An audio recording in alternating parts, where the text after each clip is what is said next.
Hello, this is Tony Reisinger with Sideliner Sports and Positively Blue Springs here on the BSSD Media Network, and we're so glad to be joined by Dr. Rick McGuire from the University of Missouri. He is the track coach at Mizzou from 1983 to 2010, and he's a coach, he's a writer, speaker, and he's the founder of the Missouri Institute for Positive Coaching. Did a great presentation at the 25th Annual Mayor's Breakfast here and the Prayer Breakfast here in Blue Springs. And Dr. McGuire, great presentation. Welcome to Blue Springs. Thank you, Tony. I'm very happy to be here. Tell us about the Institute of Positive Coaching. You did a great presentation. How did you come up with that concept? Well, as you heard me share this morning, I'd had an experience as a high school athlete with a very, very negative coach, an abusive coach. I grew up in a farm family, church family. Love was the language of our home. This very abusive behavior of the coach was conflicting. It was confusing experience for me. It wasn't anything our coach wouldn't do if he thought it'd make you go harder and longer and faster. And I was motivated. I didn't need that to get me to go, but I got it. Right. And I didn't understand it. I'd cry myself to sleep, whatever. Now, flash forward. I didn't need sport to be ahead in life. Right. Wasn't my only avenue to have a happy life. I did get to play college basketball because the man taught me a great game. I loved him for the game he taught me. I hated how he taught it. Right. I had another experience later with a really, really nice coach. And on that team, we very, very much underperformed. So it appeared that a nice person, good guy, wouldn't make a successful coach. Right.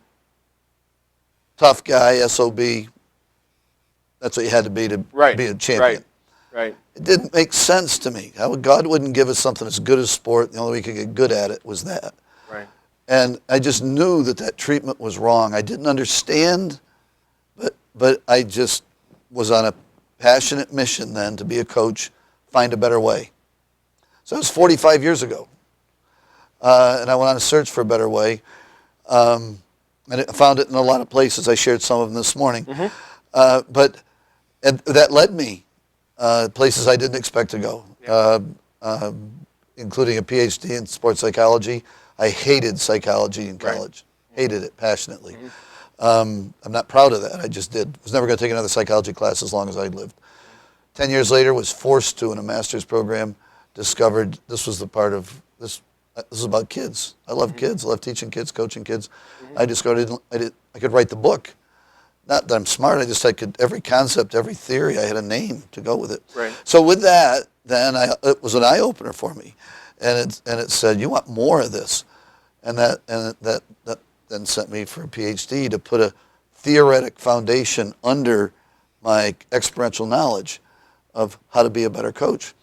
Well, again, so UVA, University of Virginia, did my doctoral program, went and volunteered to be assistant track coach, then became a GA, a very, very low-paid GA. Right.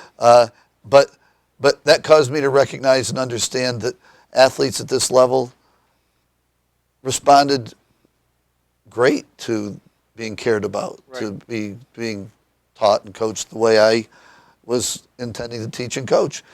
That caused me to think, gee, maybe I don't need to go back to a small college in a small town in upstate New York. And bang, the next year I'm head track coach at the University of Missouri. Been here 33 years. 1 year track coach. Next year became assistant professor, graduate professor, teaching sports psychology. So my classroom informed me about being a better coach. Working with high-level athletes every day and addressing their issues, their problems, their challenge, their motivation, their striving to achieve on some pretty competitive stages, national championship stages, world championship stages, Olympic championship stages. That challenged me to develop more answers, better answers. So my academic teaching role informed my coaching role.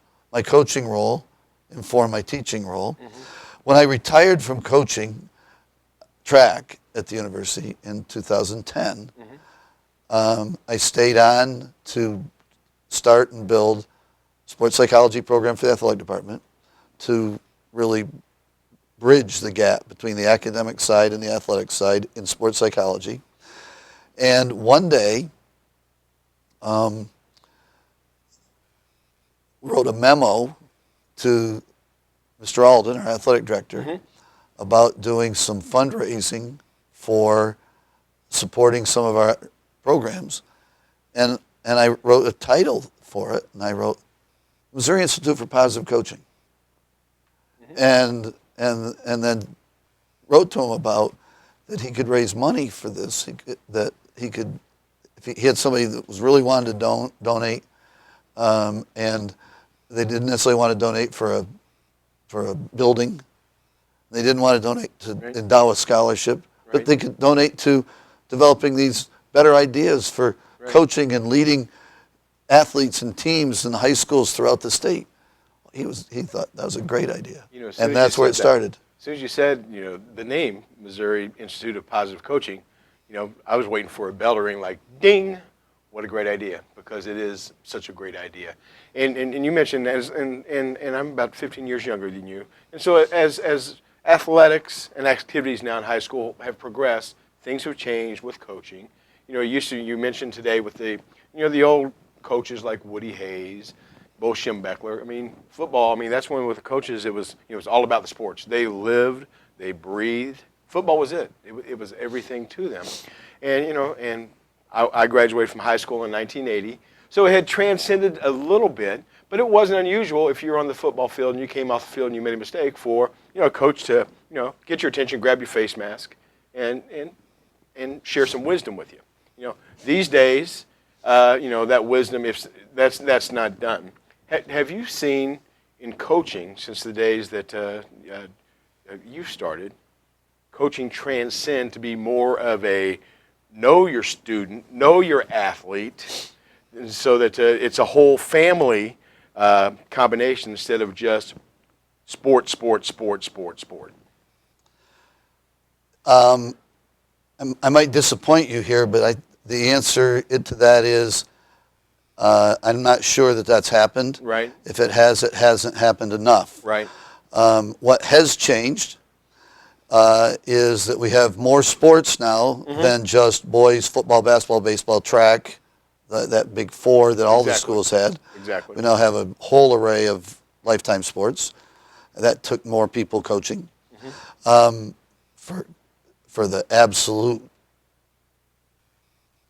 thanks to Title IX, we now have mirrored all of those opportunities with opportunities for girls. And so you now have more people involved in sport than we had then. Yes. More opportunities, more people coaching, some prepared to coach, some not prepared to coach. Unfortunately, we still have coaches who are negative coaches. Right, I understand. And the thing that's ironic, so some of the coaches back then who were calling a guy over, getting their face, sharing some wisdom, some of it actually, they were sharing wisdom. Others were sharing the wrath of, it certainly couldn't be the wrath of God, because God wouldn't be that unforgiving. Right. But they were in their face getting after him.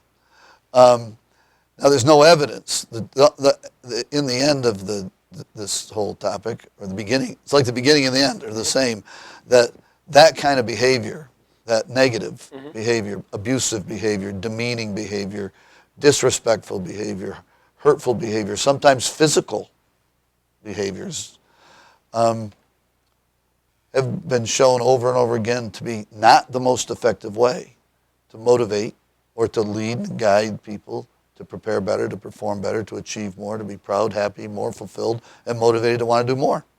They aren't the best ways.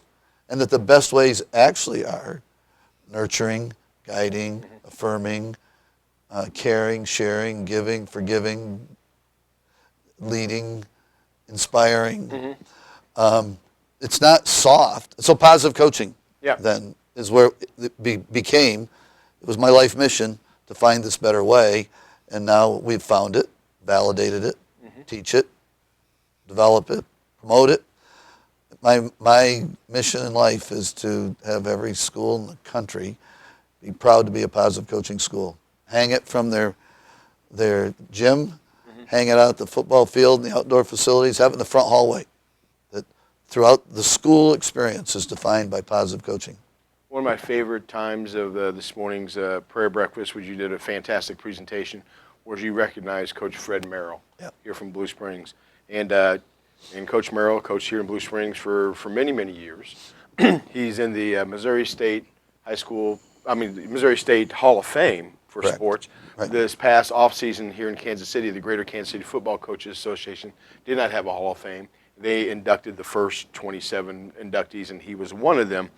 But we all have that one coach in our life that, you would run through a wall for. You would do anything. You get the phone call, okay, if he was stranded in Hays, Kansas at 3 o'clock in the morning, okay, you're in the car and you're going. And for me, it was Coach Tom Hayes in little Lexington, Missouri, my wrestling coach. He's also in the Coaches Hall of Fame down there. Passed away a couple years ago. And like how you talked about with your coach, okay, when I heard that he had passed away, I cried. It meant so much to you. Sports teaches you how to be a certain place at a certain time. So many responsibilities. You learn a lot of positives, and you learn, that a lot of times that how to deal with negative situations. You talked about Coach Kana. Tell us about Coach Kana. I can tell just by right there, just your sigh, how much he meant to you. Well, Coach Kana had been the coach in our school for 30 plus years. Everybody I knew, every male person in my town, everybody I knew had either played for Coach Kana, was playing for Coach Kana, or were like me, couldn't wait to play for Coach Kana. Coach Kana was bigger than life. Coach Kana represented for me everything that was good. And I couldn't wait for my chance to play for Coach.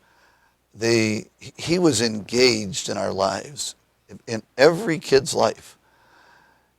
And so for me, I didn't ever know, he was never Mr. Kana, certainly was never Bob Kana to me. He wasn't even Coach Kana. He was just Coach. Coach Merrill and I ate breakfast with him and talked with him for another 15, 20 minutes afterwards. We both understand that his Hall of Fame induction, huge honor, pales in comparison to the honor that a coach feels when their former athlete sees them after 10 years, 15 years, in his case, 50 years, and goes, "Hey, Coach."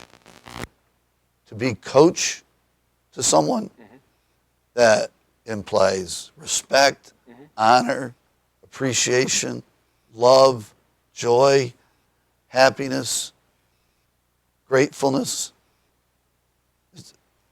When someone, you don't get named coach. Right. You become coach when a kid looks out his or her eyes, sees you, and says, "It's my coach." Right. We've seen nothing here bigger than that. Last year, the Blue Springs South Jaguars, they won the state championship in basketball. Fantastic job by them. The coach here, Jimmy Kane, does a fantastic job. And it could be down at Hurd Center, okay, and Mizzou Arena, where the games were last year. And it would be loud, and they hear the coach's voice, okay? They know the voice. And amongst all there, attention goes to the coach. Selective attention. Exactly. They just hear that voice. It's like when you're in Little League and you hit that home run, you can hear your mom, cheering you all the way around, but your coach. And for you, it has to mean so much when you have Olympians that you've coached, you have All-Americans that you've coached, just the thousands of people that you've coached. Come back to you and say, "Hey, Coach, thank you." So I'll make two comments there for you. One, Olympians, All-Americans, national champions, world champions. You know what they all are? People? kids. They're all kids. They're just kids. Some are bigger kids or faster kids. They're just kids. And I don't mean just kids like nothing. I mean they're kids. They aren't.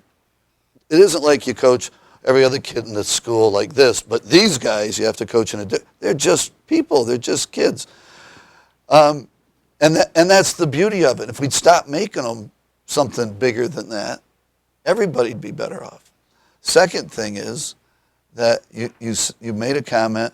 I understand your comment because you said everybody has a person who stands out for them. Exactly. And you said that because you've got one, and you know I've got one, and everybody doesn't have that. Right. Because lots of people had the coach that abused them, that threatened them, demeaned them, ran them off. Right. They were afraid to play for them.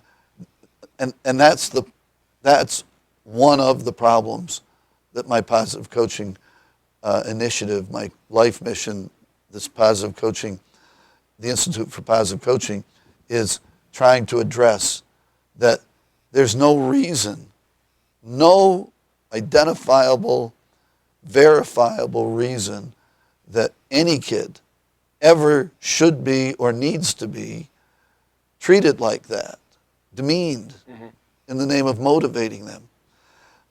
There's no evidence that that's effective. No evidence. And so we are on a mission. One, to call those people out and say, you can't do that. That's just wrong. It's disrespectful. It's never right to be disrespectful.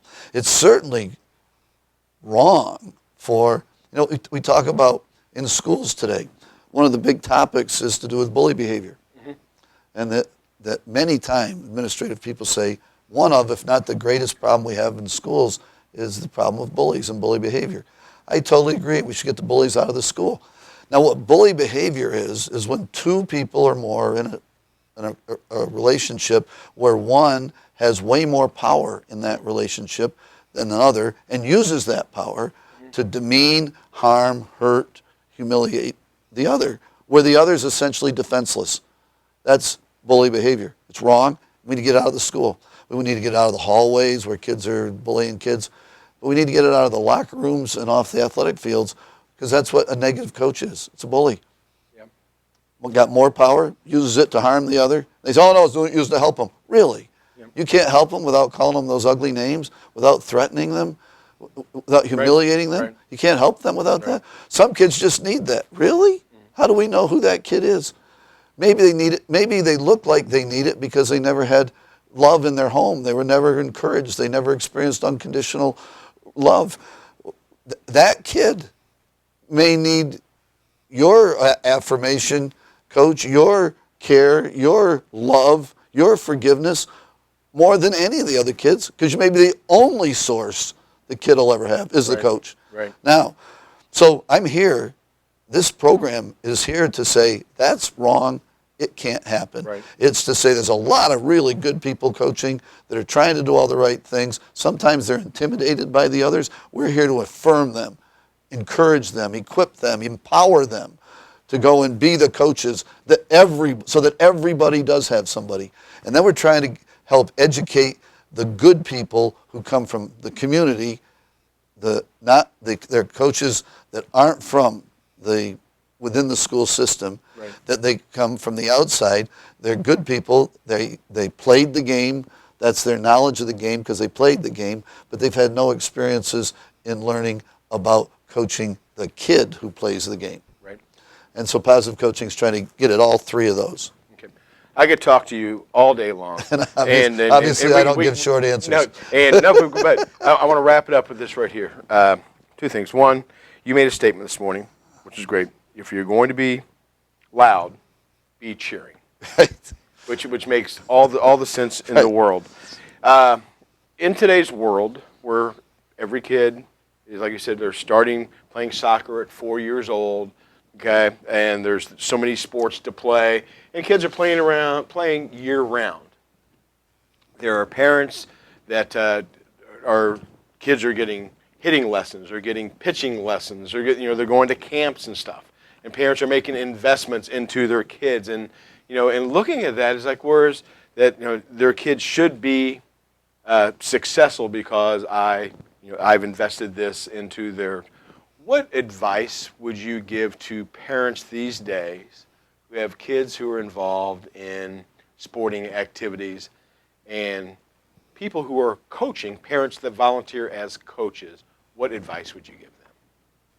Boy, that's like 35 questions in one. Yep. The first thing I would say is be a parent. Mm-hmm. Be a great mom or a great dad. They're your children.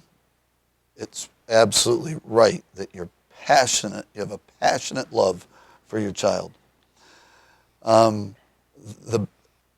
Rather than be their coach or be their critic or be the coach's critic, the most important thing that a parent can say to their child after practice, after a game, is to say, I just love watching you play ball. You know what? Let's leave it at that.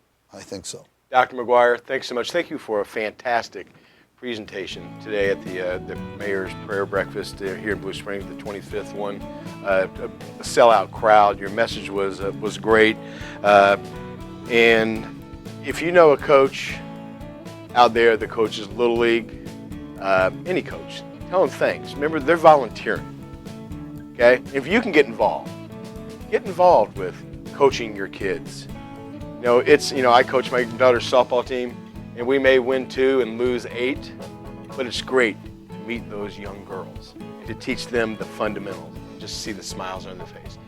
Have a positive impact on those that you coach. And Dr. McGuire, as always, thanks so much. ZOU.